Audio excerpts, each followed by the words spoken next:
Et bonjour, c'est Laurent. On se retrouve pour un petit débrief Action US, Action France et Europe.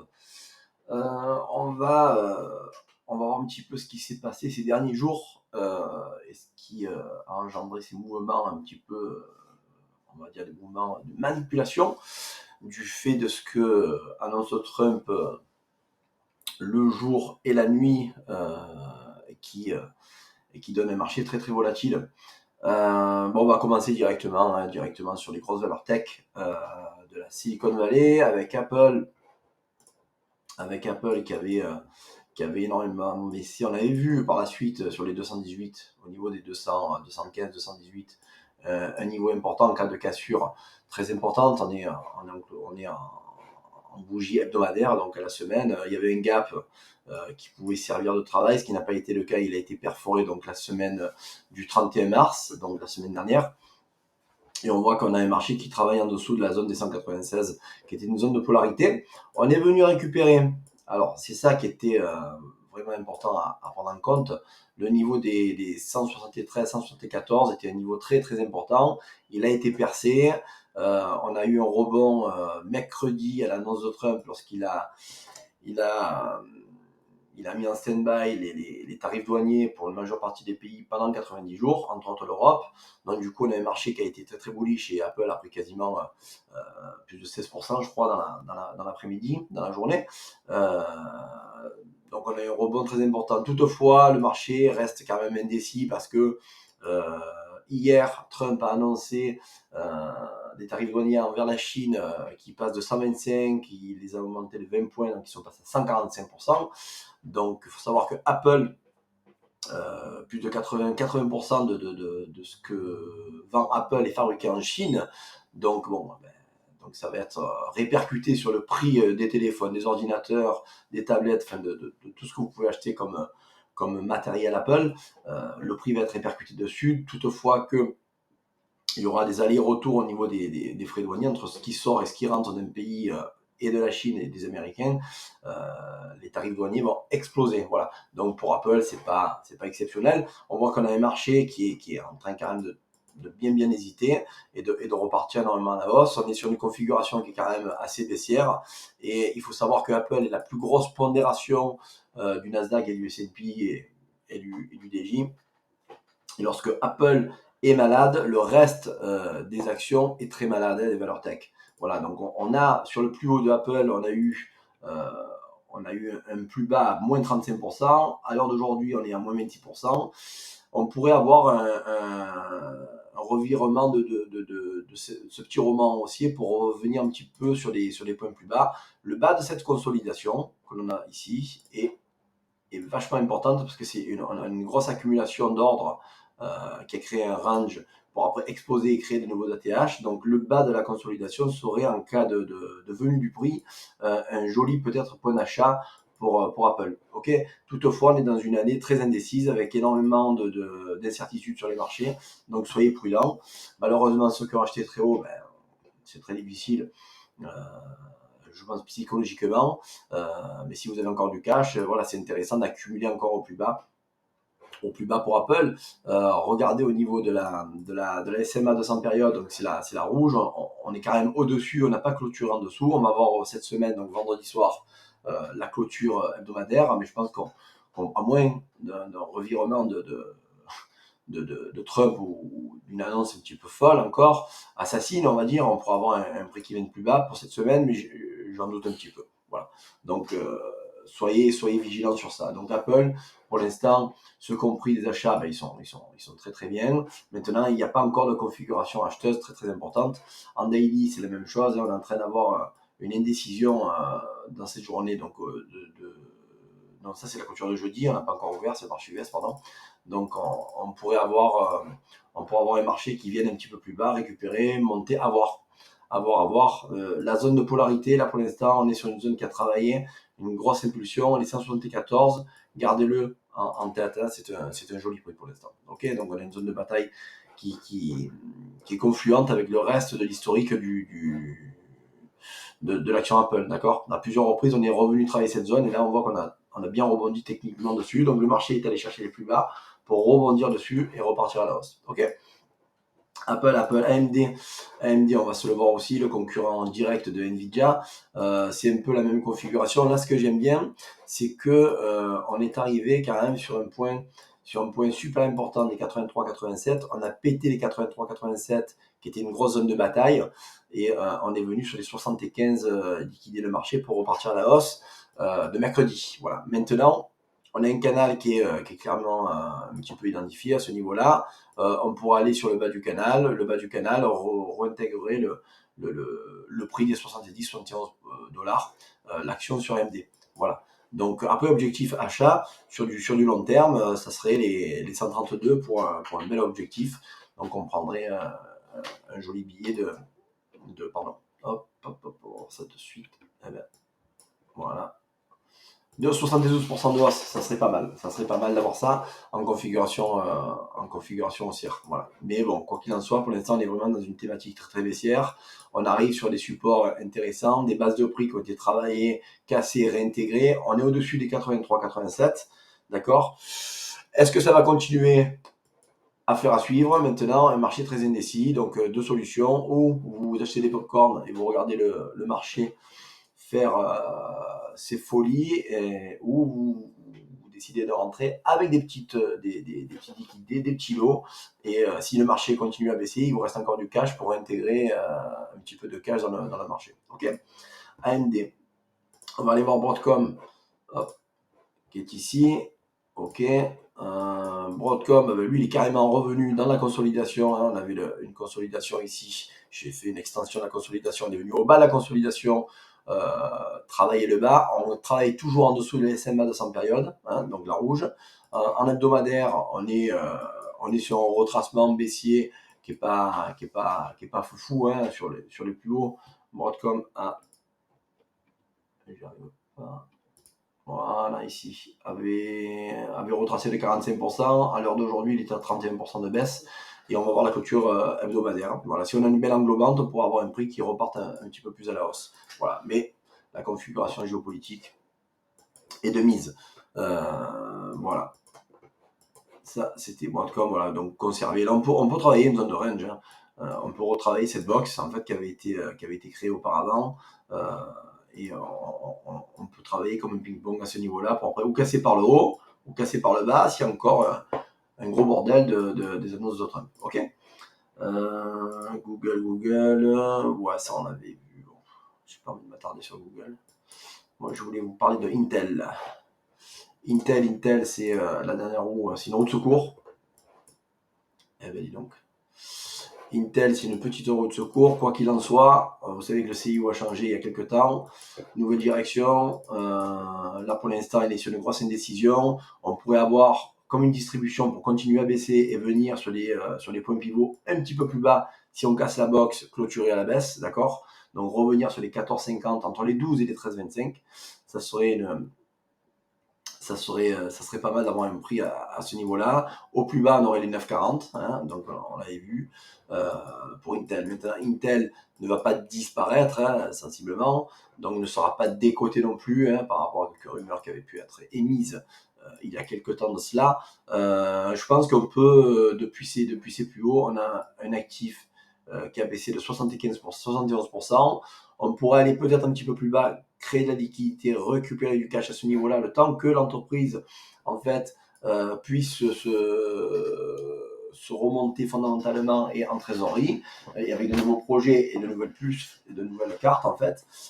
Donc ça serait pas mal. Donc là, est-ce qu'on est sur une phase d'accumulation où, en cas d'accumulation, on casse le prix par le haut, de distribution, et on continue notre baisse baissière. Hein.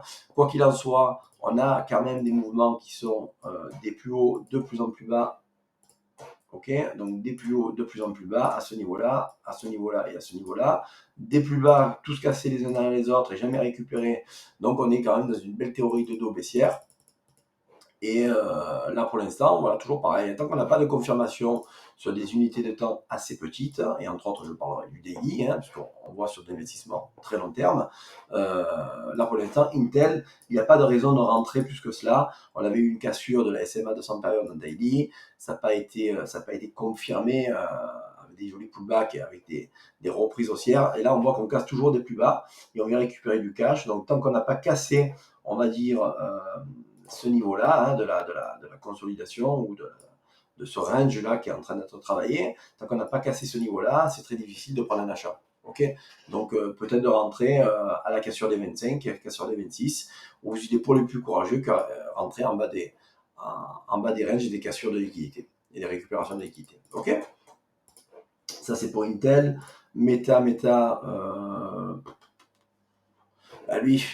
on va en prendre un petit peu vite fait, mais il est sur une configuration qui est un petit peu baissière lui aussi par rapport à la aux bougies daily. On voit qu'on est toujours en dessous de la SMA 200 périodes. On est venu récupérer des liquidités un petit peu plus basses et moi j'avais un gap à ce niveau-là qui aurait été intéressant de revenir travailler. Voilà, donc les gaps des 450, 406, si le prix continue à chuter, surveiller la cassure des 484 pour revenir aux 454, 406. Ok, voilà, je ne m'attarde pas dessus. Pas plus que ça. Microsoft, voilà, ça c'était pas mal. Ça, on avait vu Microsoft sur la box. On avait une belle consolidation. On a un joli one week off, une distribution très pertinente. La hausse que l'on a pourrait servir de pullback dans un momentum un petit peu baissier, on va dire, sur du court moyen terme. Et pourquoi pas venir un petit peu plus bas, récupérer des prix un petit peu plus bas que ce que l'on avait actuellement. Hein. Donc on est sur un mouvement un petit peu baissier. Maintenant, la clôture hebdomadaire pourrait peut-être confortablement arrêter ce mouvement baissier qu'on avait accéléré il y a quelques semaines de cela, et après reprendre son sens haussier. Voilà, donc Microsoft, à voir, il y a de jolis projets derrière, il y a de l'IA qui est en train de se mettre en place, des projets IA de se mettre en place sur Microsoft. Donc c'est toujours une grosse pondération, c'est la deuxième. Il est passé première, il est passé deuxième, enfin bref. Donc c'est du lourd, c'est du très lourd Microsoft, c'est pas du petit, c'est pas du léger, c'est une valeur sûre. D'accord. Maintenant, ça n'empêche pas d'avoir des mouvements baissiers, comme on a pu avoir fin 2021 et courant de l'année 2022, où on a eu des jolis retracements, et ça avait travaillé, toujours pareil, hein, on voit que la SMA 200 périodes soit une belle zone d'appui, à partir des 339, qui coïnciderait avec notre box ici à ce niveau-là. Ça serait pas mal d'avoir un prix qui vienne ici. Voilà, donc peut-être un rejet. Maintenant, si on n'a pas de cassure des plus bas de cette semaine, le prix va continuer à monter. Voilà, donc affaire à suivre, mais bon, je pense qu'il y a des belles opportunités. Voilà.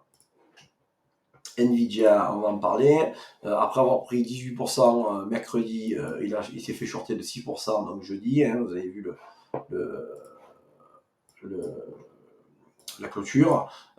Nvidia, il a rebondi en dessous des 90 dollars. Là, on voit qu'on travaille en dessous des 116 dollars. Tout ce qu'on avait vu ensemble, les cassures pour revenir aux 84,40, c'était quasiment un travail à la perfection. Donc, il y avait une belle zone de prise de liquidité et d'achat à ce niveau-là. J'avais mis un point rouge sur les 90 dollars. Okay, il a été cassé et réincorporé. Et là, on voit qu'on a un prix qui continue à monter.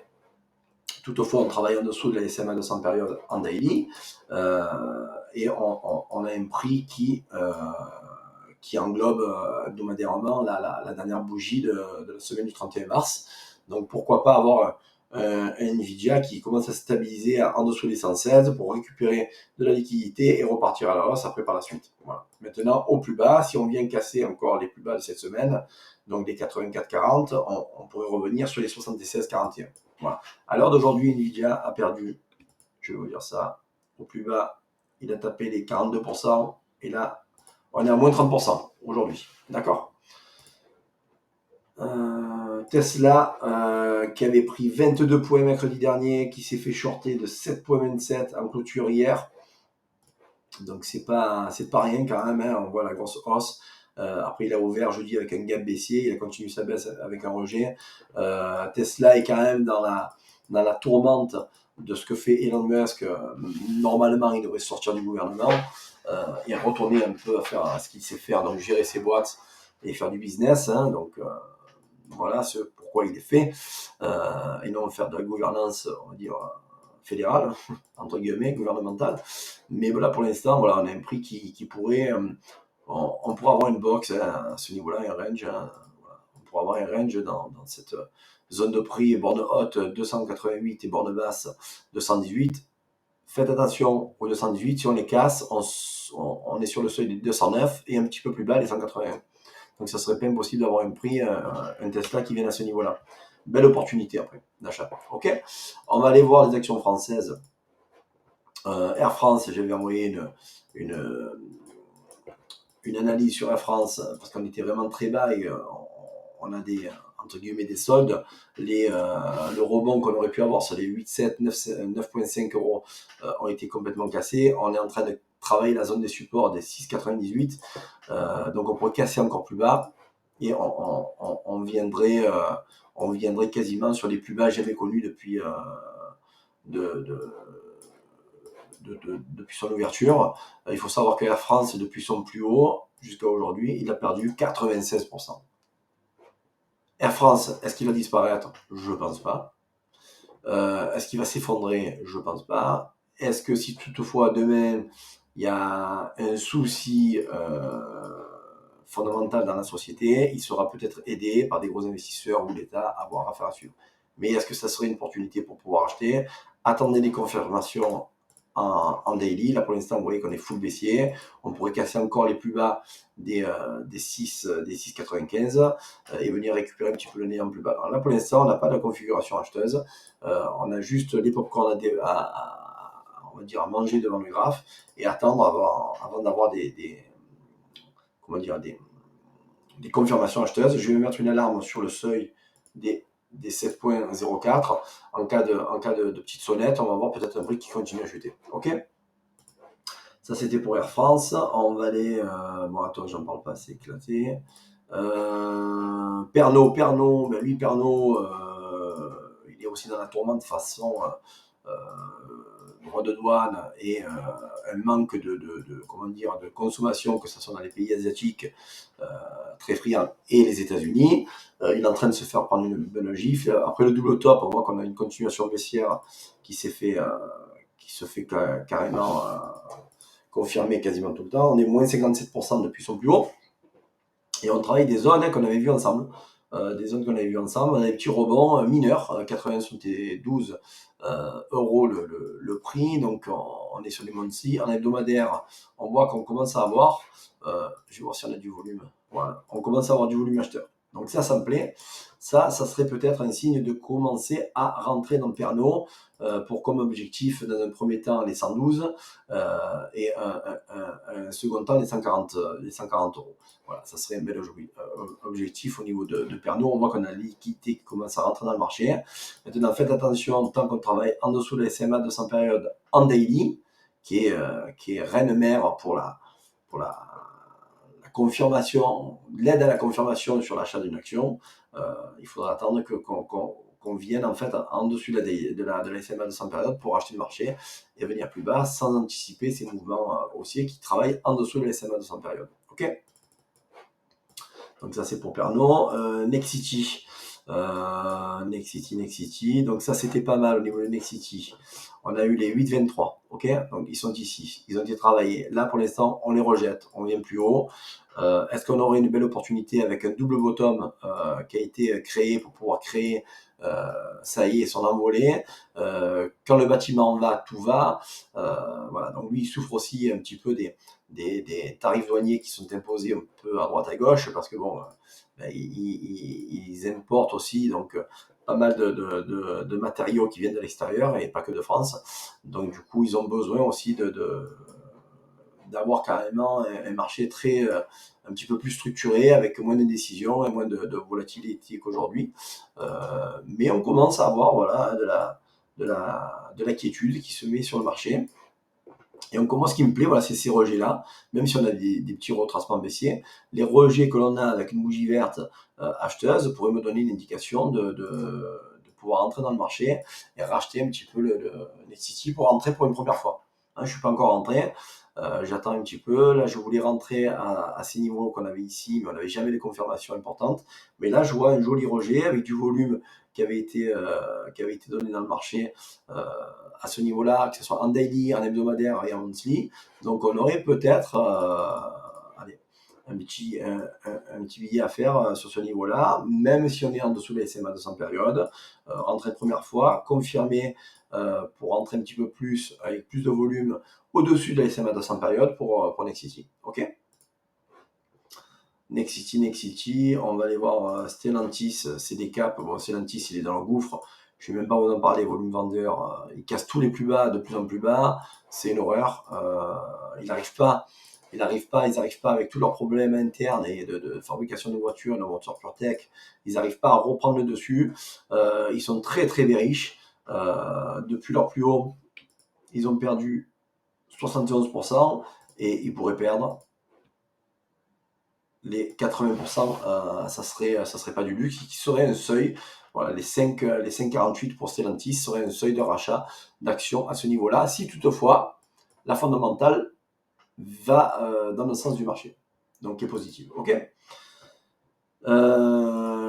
Kering, c'est pourri, mais ça rebondit. Regardez, la zone des 550, 561, 561, alerte générale.